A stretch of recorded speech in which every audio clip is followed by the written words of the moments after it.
कभी कभी जिंदगी आपको ऐसी परिस्थितियों में डाल देती है जहां हार मान लेना सबसे आसान होता है। लेकिन कुछ लोग वहीं से इतिहास लिखते हैं। आज की कहानी है एक ऐसे इंसान की जिसने अपमान को ताकत बनाया, असफलताओं को सीढ़ी बनाया और दुनिया को दिखा दिया कि असली सफलता पैसे से नहीं बल्कि इंसानियत से मापी जाती है। ये कहानी है रतन टाटा की। 28 दिसंबर 1937 को भारत के एक प्रतिष्ठित परिवार में एक बच्चे का जन्म हुआ। उस बच्चे का नाम था रतन टाटा। लोग सोचते हैं कि बड़े परिवार में जन्म लेने वालों की जिंदगी आसान होती है, लेकिन रतन टाटा का बचपन बिल्कुल आसान नहीं था। जब वे सिर्फ 10 साल के थे तब उनके माता पिता का तलाक हो गया। एक छोटे बच्चे के लिए यह बहुत बड़ा झटका था। इसके बाद उनकी परवरिश उनकी दादी ने की।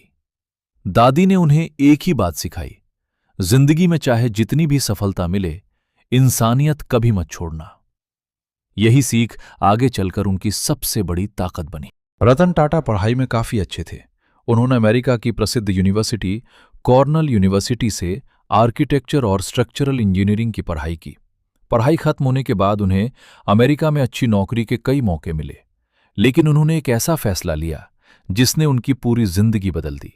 उन्होंने कहा, मैं अपने देश भारत वापस जाऊंगा और अपने परिवार के बिजनेस को आगे बढ़ाऊंगा। भारत लौटने के बाद रतन टाटा सीधे बड़े पद पर नहीं बैठे। उन्होंने टाटा स्टील में एक साधारण कर्मचारी की तरह काम शुरू किया। वो मजदूरों के साथ काम करते थे, स्टील प्लांट में घंटों खड़े रहते थे।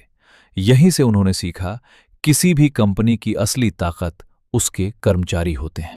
1991 में रतन टाटा को टाटा ग्रुप का चेयरमैन बना दिया गया। उस समय कई लोगों को उन पर भरोसा नहीं था, लेकिन रतन टाटा ने धीरे धीरे कंपनी को नई दिशा दी। उन्होंने टाटा ग्रुप को एक भारतीय कंपनी से ग्लोबल कंपनी बना दिया। रतन टाटा ने कई ऐसे फैसले लिए जिन्होंने पूरी दुनिया को चौंका दिया।